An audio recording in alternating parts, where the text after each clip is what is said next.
You're tuning into Black and White Sports on YouTube.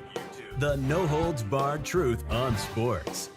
The main event starts. All right, Black and White Sports supporters. Well, we're going to address an interesting thing that has come up from an article I just read involving Cooper Flagg and Caitlin Clark.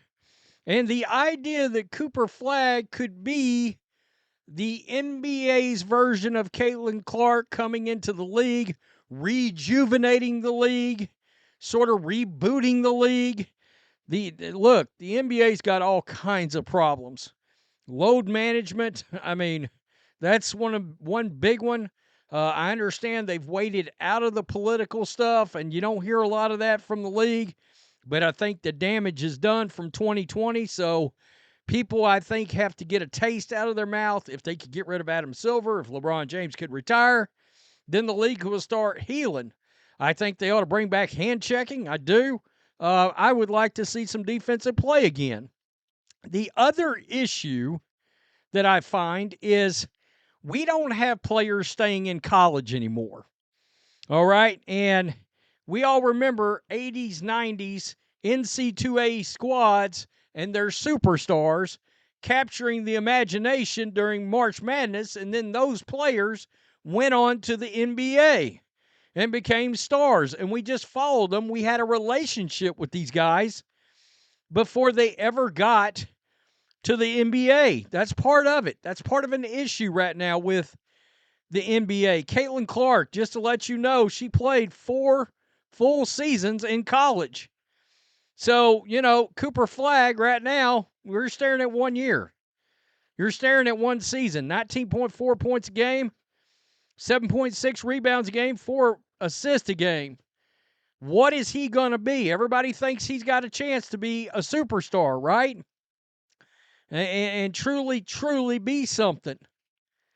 But we don't know. We don't know yet. And I think I think it would take multiple deep runs in the NC2A tournament. We need multiple seasons to be able to develop relationship with some of these players that are coming out. They come into the league as stars already. So here we go with this.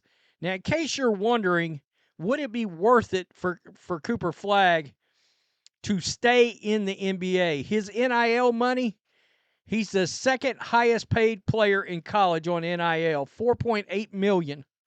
Arch Manning, $6.5 million.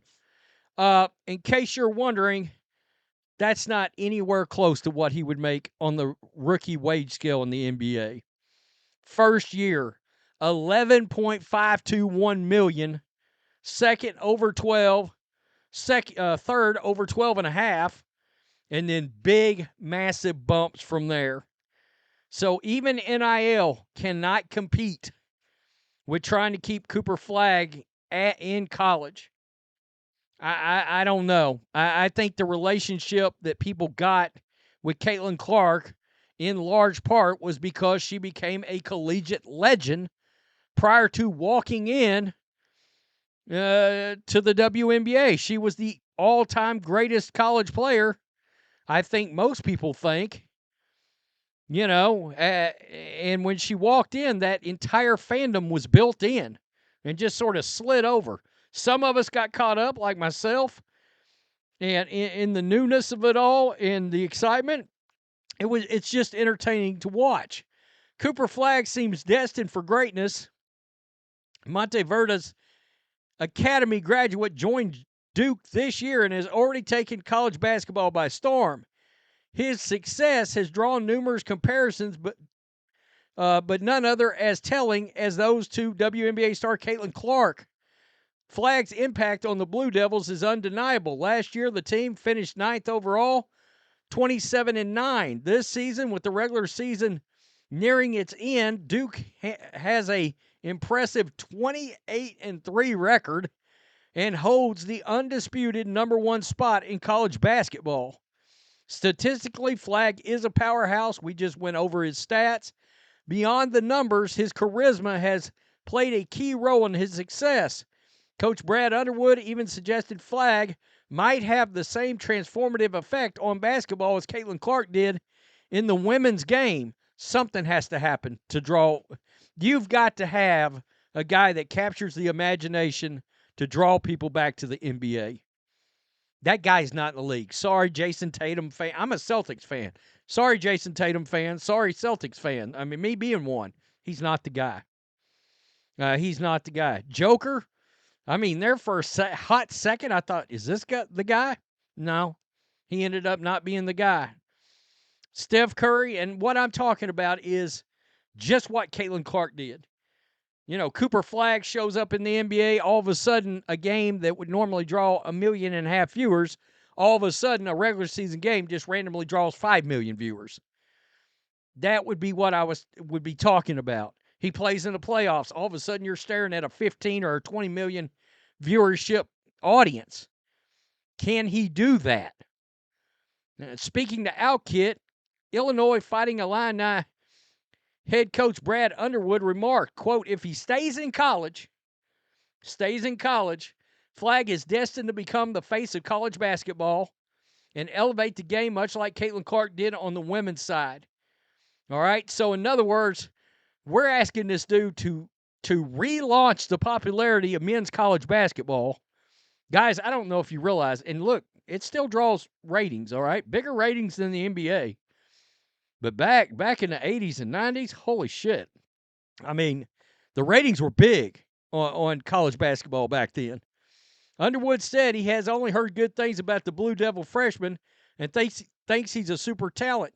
So I think he would be great for the NBA. I always hope with young kids when they go to the NBA, it's the right mental space to go. Those are big boy locker rooms they're walking into, you know. However, Flagg may not stay in college long enough to dominate the NC2A scene like Clark did a few years ago. Experts largely predict the young Phenom will declare for the NBA draft as soon as possible. And yes, he is, in case you're wondering, he's targeted as being the number 1 overall draft pick. But I thought that was interesting. When I saw that, I was like, okay. I mean, in part, look, guys, I'm of that age. The NBA became what it did because Larry and Magic came into the league, okay? The NBA was on tape delay. The finals, tape delay. And they showed it like at night after the local news went off. Like 11 o'clock at night, the NBA finals are coming on. Then Larry and Magic, who had a big rivalry in college, came into the NBA, and all of a sudden this interest started showing up. And that's when the NBA started to rise. These big teams, Celtics, Lakers, Showtime, that rivalry continued to elevate the league. And then Michael Jordan showed up from North Carolina. And from there on, it was history. And then you had the other guys that also elevated the NBA in there. Patrick Ewing, right? Charles Barkley. I mean, you know, you just think about those Suns, Kevin Johnson, Dan Marley, Charles Barkley. I mean, you know, I remember Tom Chambers was a guy. Chris Mullin, you know, Tim Hardaway. Remember all these guys? They were all stars, and people would tune in to watch these guys. Reggie Miller. And then something happened. The NBA ended up getting players that during the latter part of their career, when guys were really rooting for Michael Jordan, it's like, oh shit, Michael came back. I wasn't a Michael fan, but when he came back, guess what? I started really rooting for him because of that age, and I wanted him to keep playing and winning titles and all this. And kind of like Brett Favre almost, you know, or even for some people, Tom Brady or whatever, Peyton Manning. But the point is, now you've got players like LeBron getting older. Nobody's clamoring for him to keep playing at all. I've said he's going to leave the league much worse than he found it. You know, and we all know the reasons that is. There's a bunch of reasons.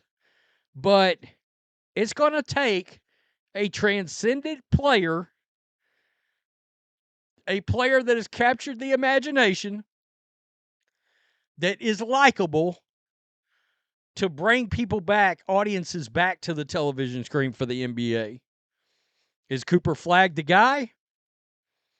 I don't know. Maybe he could be, but it's going to be hard to do that if he doesn't play 1 or 2 more years at least, I think, in college. Because again, the built-in fandom grows and grows and grows, plus March Madness runs, and then he goes into the NBA. I thought this was a very interesting question, though. A very interesting presentation to come out. Could he do for the NBA what Caitlin Clark's done for the WNBA? Maybe, but he's got to hang around a while, I think, not just go straight to the league. I don't know. He'd get lost in the shuffle.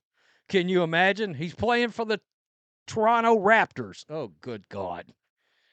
I mean, you get my point. Tell me what you think. Peace. I'm out. Till next time.